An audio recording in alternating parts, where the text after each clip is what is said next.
Hi, everyone. Thank you for joining us for another eMarketer Tech Talk, where we host amazing guests from all areas of media, ad tech, and martech. I'm Henry Powderly, SVP of Media Content and Strategy at eMarketer. Today, we'll hear exclusive research on current consumer habits around clicks and hear how fitness wearable brand Whoop supercharged its click-through rate to an impressive 9.1%. I'm joined now by my special guests, Amanda Conrad, Senior Director of Product Management at Infillion, and Mike Montiel, Brand Media Manager at Whoop.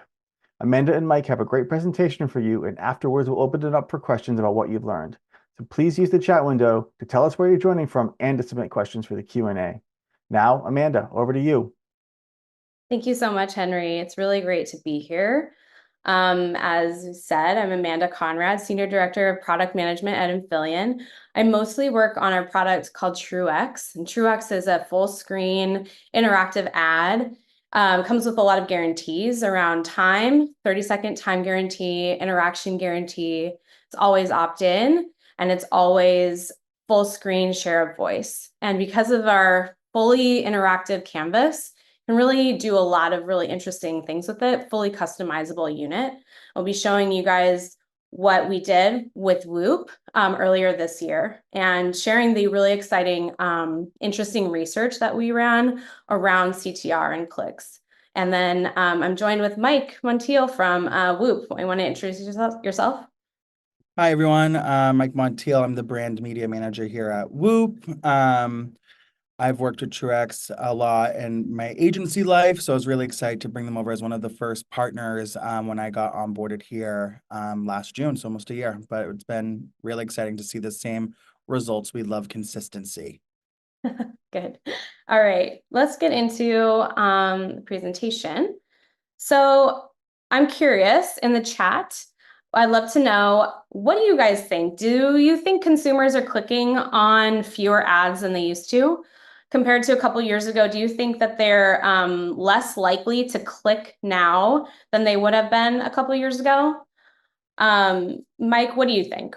Is this something Um, you I think definitely. I think we're going after definitely. I think people become smarter with their digital world, and I think we've definitely seen the drop off in clicks compared to like when I first came onto the media side in like 2018. So I think people are getting way more, you have to earn their click. Even myself as like a consumer in the digital space, like I'm not clicking everything. It's like what's going to bring me to site has to be a little bit more compelling than just a 300 by 250 banner. Yeah, and there's just so much of it, right? And it's hard to break through the clutter and really get that attention. Our attention spans have completely diminished so much. At least I can say that for myself. So this is something that we've been monitoring on at Infillion because we're also seeing it pop up in the press. So performance marketers are warning us that we're entering in some are calling this zero-click era, citing well-known factors, the things that we've been talking about. So overload, ad fatigue, but then also some newer challenges with generative AI. And specifically, Google has recently announced how much they are going to be investing in generative AI into their search. So this is kind of creating somewhat of a panic of advertisers not really sure what this is going to mean for publishers that rely on those clicks and then the advertisers that support them. The whole media landscape is kind of not sure what's going to happen as generative AI kind of continues to take over. So at Infillion, we're really interested and very curious company. So we actually own a research technology company called Phonic. We acquired it out of Y Combinator a couple years ago. And what makes Phonic unique is that we can process survey results in a variety of formats: video survey results, audio survey results. Using AI, we bring it all together and analyze the sentiment and create these types of word clouds to really get to quick insights really about the research that we're doing. So we use Phonic to measure the campaign sentiment for our clients, as well as to conduct research for our own purposes, which is what we did here. We were wondering whether consumers are actually clicking on fewer ads than they used to, so we just asked them what they thought. And this is what we asked them. So these were the questions that we looked into. We surveyed respondents from Prolific, all of whom are US-based adults. We asked them to think about their habits now versus 5 years ago and tell us what changed and what their habits are like now. And this is what they told us. Okay, so take a look at this. These are the breakouts of people saying that they're clicking on more, fewer, and about the same number of ads than they did 5 years ago. We broke this out into 4 different types of media: social media, streaming, sponsored search, and ads on websites. So the blue sliver on each one of these circles, which is as low as 14% there on this search type of media, is a percentage of people who say they're actually clicking on more ads than they used to. So for all other types of ads, at least a third of consumers are saying they're clicking on them less. One thing that's important to keep in mind here is that this is, because it's a survey, this is a conscious thought. When you're answering a survey, you have to think about, yeah, I think that I am clicking on more or less. In reality, a lot of people probably are doing this unconsciously clicking on less. So we actually expect these results may be a little bit biased in that way. But directionally, I think that this is pretty interesting stuff. Mike, do you have any thoughts about this? I think we're kind of seeing the same overall. I think search is definitely something that I think people are getting a little bit more like aware of than like in the past, where it's like you're no longer clicking that first spot. You're definitely kind of scrolling down. I think streaming Mhm. has been a world of its own. I think with especially with like Max and these premium pubs who are now opening up in ad inventory, it's Yeah.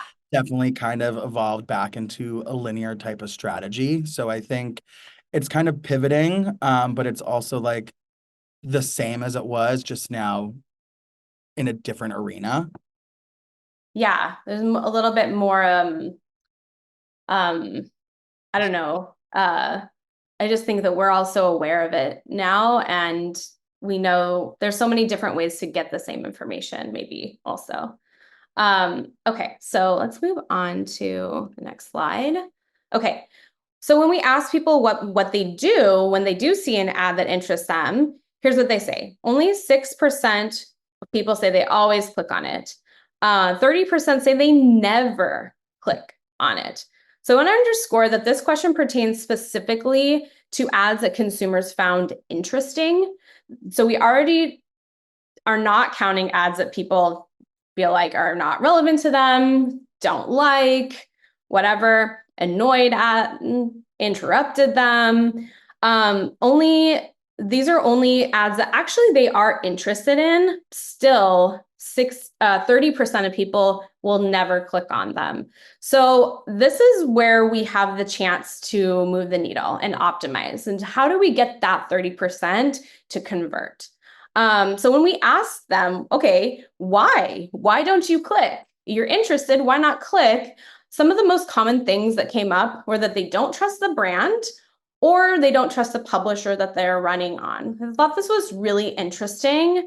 We're going to be sharing this full report with everybody after the webinar, so you can dig into this on your own. But before we do, we're going to go through some of the takeaways that we found. But before we do that, Mike, I'm curious about this idea of that 30% of users are interested actually in this brand, in the ad, and yet will not click. What do you think about that? I think inventory is a big spot. So I think you hit it right on the money, where like saying they don't trust the ad where they saw it from. I think that is so, I'm a big like, where are we running type of person. And Right. I'm not trying to see like 101fonts.com pop up in like the report. So I think inventory, the more like credible I think it feels, the more likely I am myself going to click it, even as somebody who works in media. So I think like that context to where you're seeing it, what the unit looks like, I think is also a big thing. If it's animated or if it's like not, again, like not disruptive to what I'm trying to look at. Like if it's like I'm halfway through the article and it pops up a banner. Like I'm like, X, not reading it. So I think like all those things kind of play into what gets somebody to click. But I think a big thing for me especially is like, where is it running? Yeah, I completely agree. So often I'm looking up stuff on my phone and the screen size is so small. When you have all these interruptive units, like you're getting in the way of the thing that I'm trying to do. And so any click that may be even happening there may even be an accidental click, which is like even more frustrating for the user experience. I come from a design background and a user experience background. So this is always like so interesting and important to me, especially at Truex. Like we always make sure, our ads are opt-in before you even see the brand. You're saying, yes, I want to interact. I want to engage with a brand. In our case at Truex, we do a lot of placements in like a sponsored stream environment where I'm reducing the ad load by interacting with one brand now instead of seeing 5 commercials in my stream, something like that. And so that kind of value exchange really brings a lot more attention, we've found, to the advertiser and that transfer of attention. Completely agree. Okay, so what do we do with all this information, all this research, this great research that we've gathered? What can we actually do? What are the takeaways for everybody here? So we thought about this, and this is what we put together. So number one, consumers will still click if they have a good reason to. Number two, it's up to you as a brand to create that reason. Number three, consumers need to know they can trust your brand that we are just talking about, and it's up to you to earn that trust. So let's go in a little bit deeper, dive into each one of these points. Consumers have not stopped totally clicking. There is that blue pie piece of the pie, right? That people are still sometimes clicking more. So if you remember, there's a good 35 to 40% of consumers who say their clicking habits have not changed. But as an advertiser, you have to understand what comes between them and their favorite content. Like we were just saying, am I Xing out of everything in order to just like read the article that I'm trying to read or to do whatever I need to do? So you want to get their attention and you want them to consciously click, not just a fat finger type of situation, but you actually want a qualified click when they do click. So you have to give them that good reason to do so. You have to be proactive with that reason. Consumers see so many ads that they end up tuning a lot of them out. So that 30% of consumers say that they never click on an ad, even if they find it interesting. These consumers are discerning, and this part is up to us all to optimize. Thirdly, our research also turned up high levels of mistrust among consumers. They're concerned about things like data collection. If I click, where exactly are you going to take me, right? Maybe I want to use navigation in a different way to get that same information that feels more in my control. So that's where that brand safety comes in, the premiumness of the ad itself, to show that like we're going to be clear with you where this click is going to take you and why you should do it.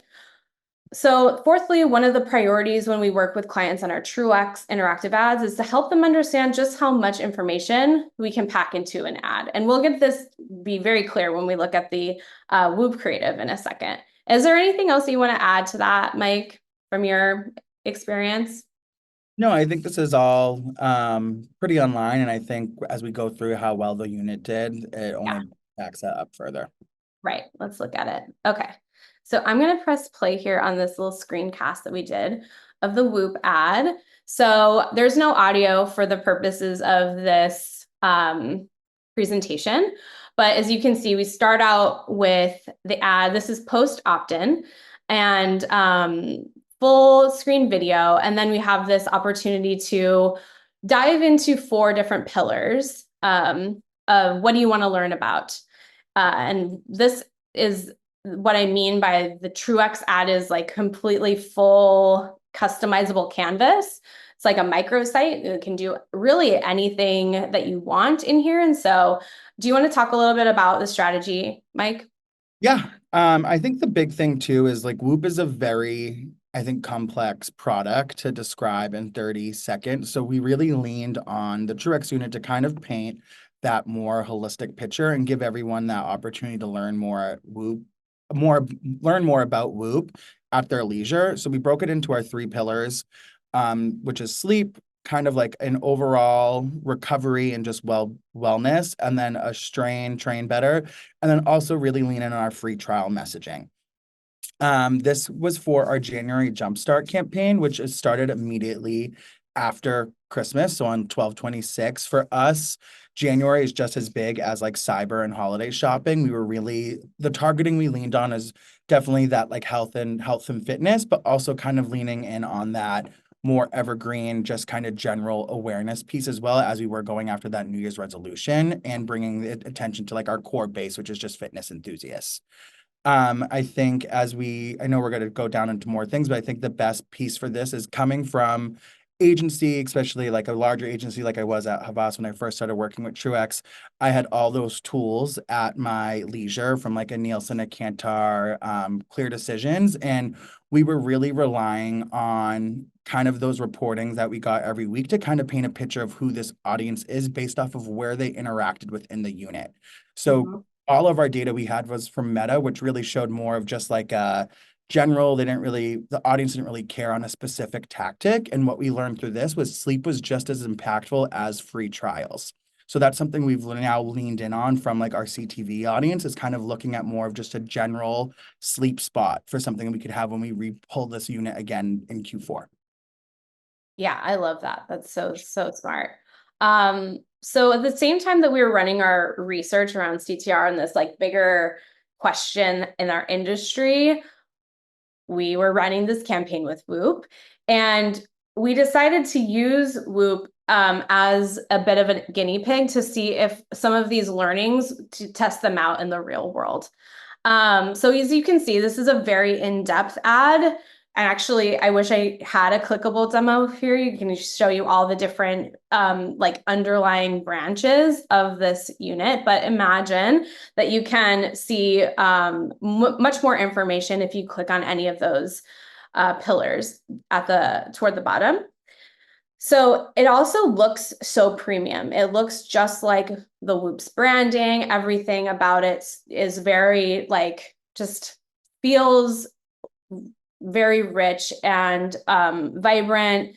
The imagery, the animation, the video really speaks to this brand in a way that I think we feel really proud of at Truex. So that's another like hit on that trustworthy side. So let's go to a little bit of how it performed. There we go. So the final CTR for this campaign was 9.1%. So it's over 9 times the industry benchmark. And what's interesting is that it didn't start out that way. We're actually pulling in pretty normal CTR when the campaign first launched, but we realized there was more we can do to get to boost that and to try to optimize. So let's see. We really wanted to drive CTR, and so we looked at the CTA. And one of the things immediately that we thought we could optimize was making that CTA really bold and bright and clear on the screen.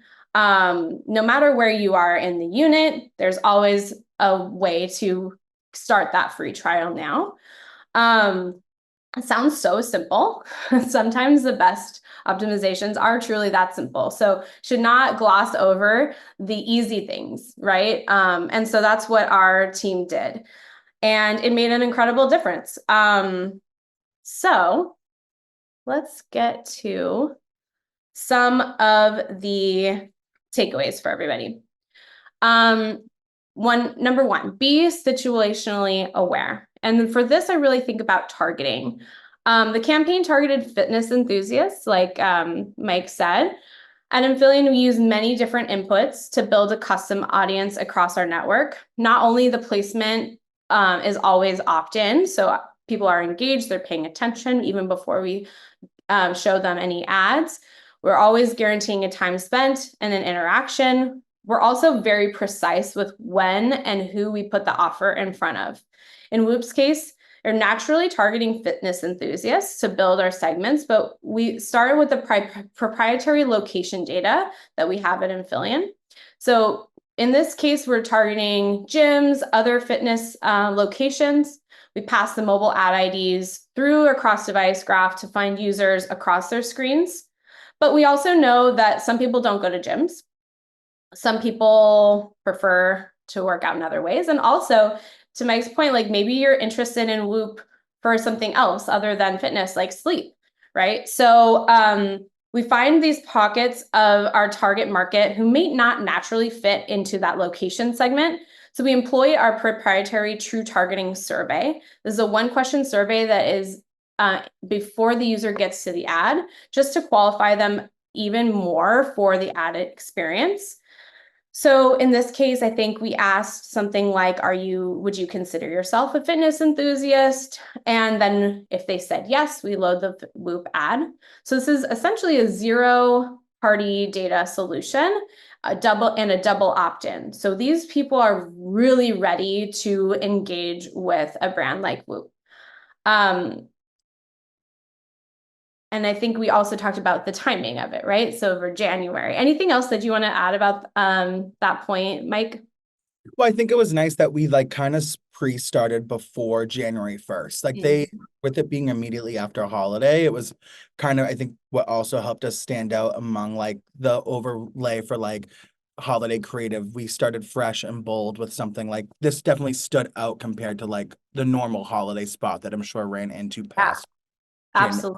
January 25th, you know? So I think the messaging and I think just kind of jumping right in, like you don't need to wait till January 1st to buy a wearable. You can get it now. Yeah, maybe take advantage of that free trial, right as the holidays are ending. Okay, so number 2, make your CTA clear. This seems so obvious, but there's, just to be clear, there's a lot of information to consume, and we don't want people missing out on what they're supposed to do with it. So the CTA needed to really stand out above the other great information in the unit. So for us, this was as simple as changing the color, maybe changing the placement of that CTA. So we go back to that green, bright green button. The other thing we were sure to include with that button is that it says exactly what it's supposed to do. You start your free trial versus learn more or click here or something more generic. You know, we're going back to that insight about trust. What exactly is going to happen when I click, I'm interested, you've got my attention, I'm willing to click, but maybe I hesitate because I don't know what's going to happen when I click a learn more button, especially if I'm in the middle of doing something else, right? So this is start your free trial. Oh, great. I may not get this offer somewhere else. I'm going to take advantage of that now. Let's see. Anything else to add to that one, Mike? No, I think like exactly. I think we saw the big shift when we made that free trial button bigger. And I think that was like exactly, it sounds so simple, but it really was like the second we made it more in your face, that pillar became our number one leading one over sleep by like, I think it was 38, sleep was 37. And then that button just drove we saw that lift immediately. I think we made that switch after the first week. Yeah, great. So that actually is a great segue into my next point, test and test again. And Infillion is something that I'm very passionate about leading in the product team. We really pride ourselves on our obsession with metrics and KPIs. We actually have a standing weekly meeting that I run across department to look at all of our campaigns and to make sure that they're performing to our benchmarks. And if they don't, or if we think that there's something we can do, we immediately reach out and try to get approvals to run whatever tests. Sometimes it's an A/B test. We're not sure. We want some data to show A versus B. How do they compare? And then sometimes it's like very clear what we should do. And that was kind of the case with the Whoop campaign. Like, we think that we can optimize this by making this buttons stand out more. And so, like Mike said, 1 to 2 weeks after the campaign, we saw the data, first wave of data, made a decision. Mike was very responsive in letting us optimize and make that creative change. And week over week increases. So the campaign netted out at 9.1% CTR, but actually it steadily climbed up into even 11% 1 week, because that bright, bold CTA was just irresistible, which was really cool to see that type of improvement. Anything else to add to that one I around think testing? the big thing here too is like due to that optimization, like we extended the campaign. This was originally only supposed to go live until I think end of January. And because of the impact that the sleep pillar had shown, we extended all the way into March 17th to like carry us through sleep week. So I think that was a testament. It became our only strategy how we supported that theme. But I think that was due to this optimization and how well it was doing. It was like, what are we gonna do with this extra money? Let's throw it to the unit that's performing. Love it. Yes, more of that. Okay, and our last final takeaway here, being mindful about the frequency. So for TrueX campaigns, since they drive such high levels of engagement, we have a kind of a different perspective on frequency than a lot of other ad tech solutions. We really advocate for a lower frequency for most campaigns. We tend to have a sweet spot around 2 to 3 times. Since users are always opting in, they guarantee that interaction, they have to spend 30 seconds with their brand, it kind of enough time and attention to get the brand message across in most cases. So then what do we do with extra frequency? We're able to go deeper. We're able to tell them more about your product, tell them all the different solutions or offerings. You can really jam a lot of information into the TrueX unit and use those subsequent exposures to really hone in on what the different segments might be, on your purchasing funnel. So for example, we might show that women on mobile devices care more about sleep, and men on CTV devices maybe care more about training. And so it's that level of deep, rich insight that we're able to provide because our units are so interactive, so much information there, but we still limit that frequency. So actually for the Whoop campaign, I did look at the brand lift study that we ran, and we showed 5 points in awareness, 5 points in familiarity, 4 points in consideration, and 2 points in preference. So on top of the great CTR, we are also driving for people who didn't quite click, there's a range of performance in that brand lift study that we also provide. Mike, anything else to add to that I last? think a big thing too, they were really engaged with the unit. We saw an average of 51 seconds time spent. So almost close to double like the benchmark. And I think because of a lower frequency, because of like the CTA and just kind of where we were hitting them, it really showed us that they were on the unit, which is like fun to like see because you're always like, who's actually clicking this, especially in like the CTV landscape where all like where you don't, it's like legit. So it was like nice to actually get that reporting being like they had 4 times interactions, they were on the unit for almost a full minute, and we saw them go to site. So it was really like a fun thing for us to see on our end, that like kind of the power of CTV with that type of lower funnel CTA. Perfect. Yeah. Okay, so I think we have the unit to show as a closer. So the takeaway is really, no, users haven't stopped clicking, but more than ever, you have to give them a reason. So thank you guys so much for your time and attention. I think we're ready for questions. Henry, I'll throw it back to you. Great. Thanks so much, everybody. What a great presentation. I really loved all of these reminders. I think it's important to remember how important user experience is in the advertising experience. And I also love that you focus on the idea of building trust with your targets. I think that is really essential. We do have a lot of questions, so let's jump right in. Great. First question is for you, Amanda. Do you count every interaction in the ad as a click or only clicks that go out to the advertiser's website? It's a great question.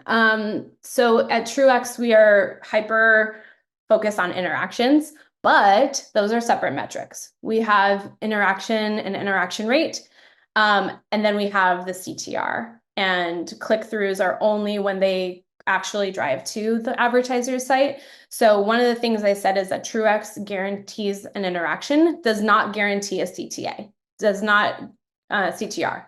Right? We do not guarantee a click out. The thing on, our units must have something else other than just the CTR, or else we feel that's like not necessarily a qualified click. We want to make sure that when people are clicking is because they actually want to go to the website. We're not, forcing anybody to click on anything or kind of like a bait and switch type of. So it's good for the advertiser, it's good for the user as well. Excellent. And a follow-up question for you.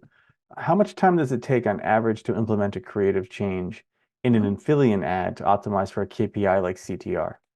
Yeah, so we have a full in-house creative studio that builds designs, creates a strategy first, designs, and builds our ads. So because we're a tight team, we can turn around a creative optimization, a very simple one, in as low as 1 day, probably 2 days if you consider the back and forth, the approval, the build, the testing, and then the relaunch.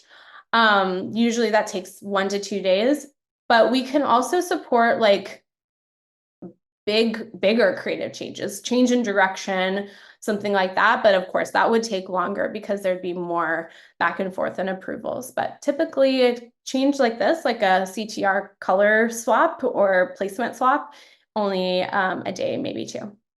Okay.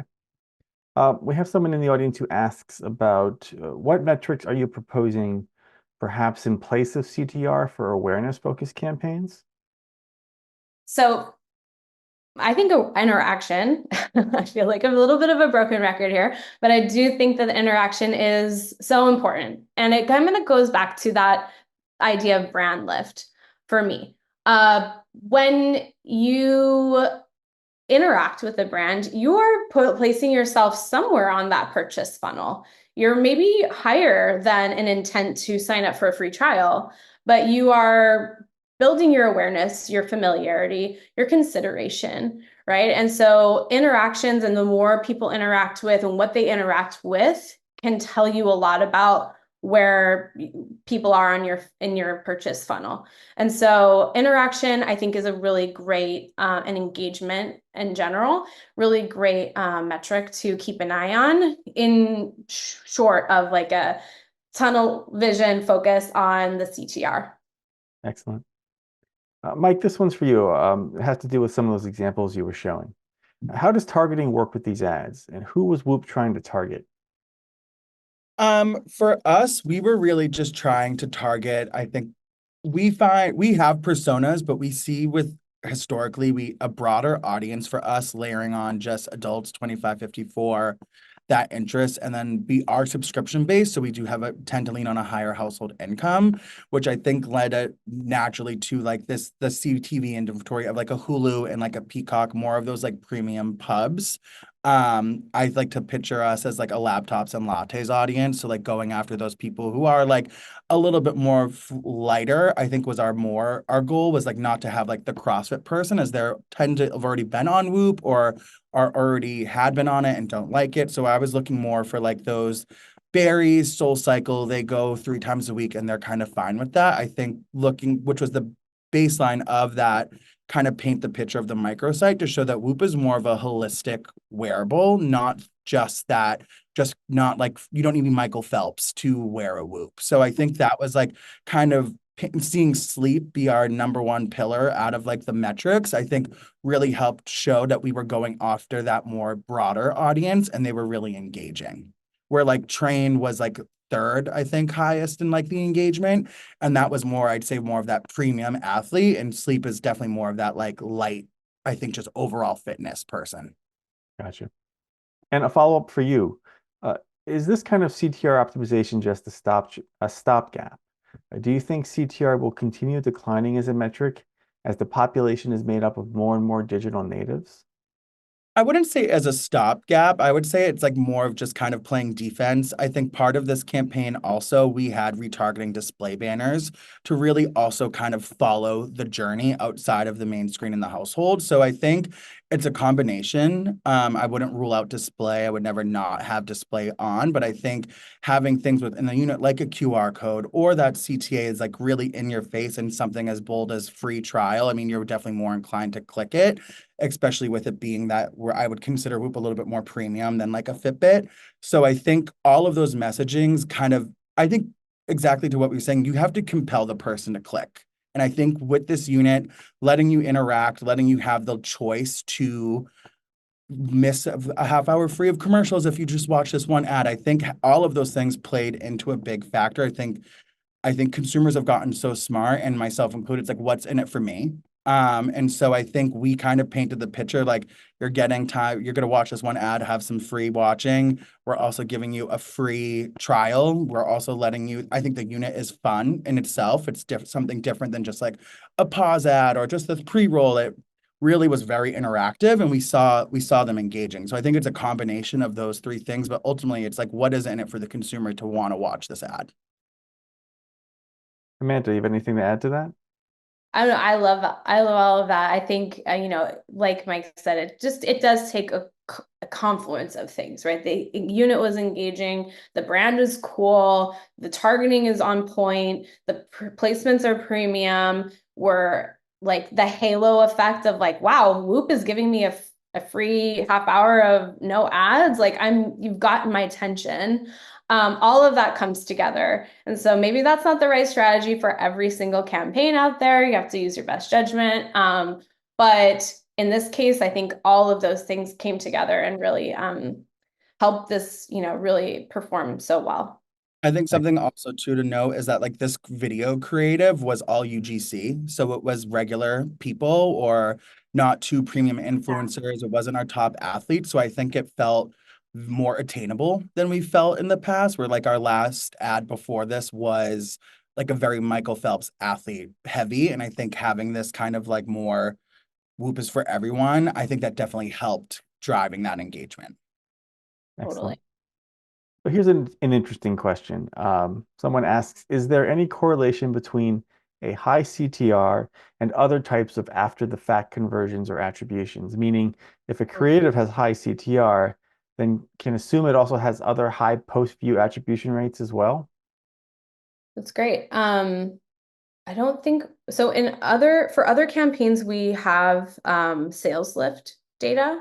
I don't know if we We ran that. We didn't, and it would definitely be something I'd want to look into when we bring this unit back in Q4. I think for testing a like a new ad like this, I think keep it as what's going to make both you and the vendor look like a success. So I think we were kept keeping it high level and really top funnel, was amazing, and it really helped us extend the partnership. I think if we didn't make that CTA and we were really looking at a lower lift KPI, I think that could have been a little bit of a different story. But I think it's like testing and learning. I always like to start off with like, when I bring on partners, I never want to set them up for failure. So I tend to look at video as pretty top funnel. Now knowing what we can do, I would say it's safe to assume I would assume Infillion or Truex drove units. We don't have a number to back that up, but I would say based off metrics, I feel pretty comfortable knowing where January sales netted out. I would say you guys were a big player in that. But I don't think we don't have like we didn't do that. We kept it pretty top funnel. Maybe something to do for next time and come back Exactly. and tell you all about it after the next campaign. Awesome, thank you. How about this one? How do you handle frequency when these are being run across various platforms and channels? Sure. So TrueX, because our network is 100% direct publisher integrations. And our ad is very unique because it has this like value exchange component to it that is directly tied to the publisher. So we operate our whole ad network of our publisher integrations. And so frequency is something that's entirely within our control at TrueX. Now, when we talk about like, I think Mike mentioned there was a retargeting component to this campaign. So we have to govern frequency on top of two different ad units. In this case, I think it was TrueX to display retargeting. So that gets a little bit more complicated, but we just work with our partners on the DSP side to manage it. As we do this kind of regularly now. So yeah, but on the TrueX side, it's all governed within our own ad server, and all the tech behind the scenes keeps track of people on their devices and how much frequency, how many exposures they've had. But these are all, I should be clear, all within the publisher's domain. So we don't track outside of that publisher. Our publisher agreements don't allow us to, but there's very, very little overlap. We find that, even though you would think that somebody watching Peacock is also watching Hulu and maybe they're getting double exposed and we don't know that, it's actually the studies and the research that we've done shows us very little of that happening. Excellent. Okay, and we have time for one more question. We talked, one of the other questions got into replacement for CTR and like awareness focused campaigns. But what about more broadly? What are some other KPIs you're seeing from clients that may be replacing the click? I mean, I think on a video end, like we always look at BCR. We want to make sure you're not Xing out just right away. So definitely leaning in on that non-skippable. And then, I mean, like I said, like I think because this unit had so many other additional things, like we were right on benchmark for QR overlay, like those scans. I think we're at like a 0.5%, which is right around benchmark, I believe, give or take a little bit. And then obviously like having other things, I think, to make it more of a full funnel approach. Like we had that display retargeting, which again is a little bit click heavy, but I think echoing what we said before, having that trust, you've already been exposed to the video on a Hulu or a Peacock. So seeing that display banner pop up now, you're like, we've already popped into your head. So I think it's like having those other channels kind of work together and complement one another and not fighting for the eyes, I think was a big piece to this. We also we were optimizing off of top performing display sizes as well as we were on top of the unit. So I think like we really, by the end of it, we were running our best of best and really seeing that metric. So I think being open to reporting, I think trusting your vendor is a big one. Like we were able, anything the team brought to me, I was like, let's do it. So I think, and we saw that. So I think there was a mutual trust that we were going to get accomplished and it showed that. So I think don't rule out clicks, but I think have other things to complement it. So it's like maybe clicks are flopping, but we're seeing 105% VCR. So it's like those types of things also still tell this a very compelling story when like on the brand side, I'm going in and reporting back on this. Yeah. That's excellent. That's a real high point to end on. So Amanda and Mike, thank you so much. This has been a great presentation. Thank you for answering all of the questions from our audience. We do appreciate it. Absolutely. Before we wrap up, let me tell you a little bit about what's going on around eMarketer. You can register for our live and analyst tech talk webinars on our events page at emarketer.com/events. Also, don't forget to tune into our Behind the Numbers daily podcast. And finally, please subscribe to our newsletters. Once again, I'd like to thank Amanda, Mike, and the whole team at Infillion and our eMarketer Studio team behind the scenes for having such a great tech talk. We'll see you on the next one.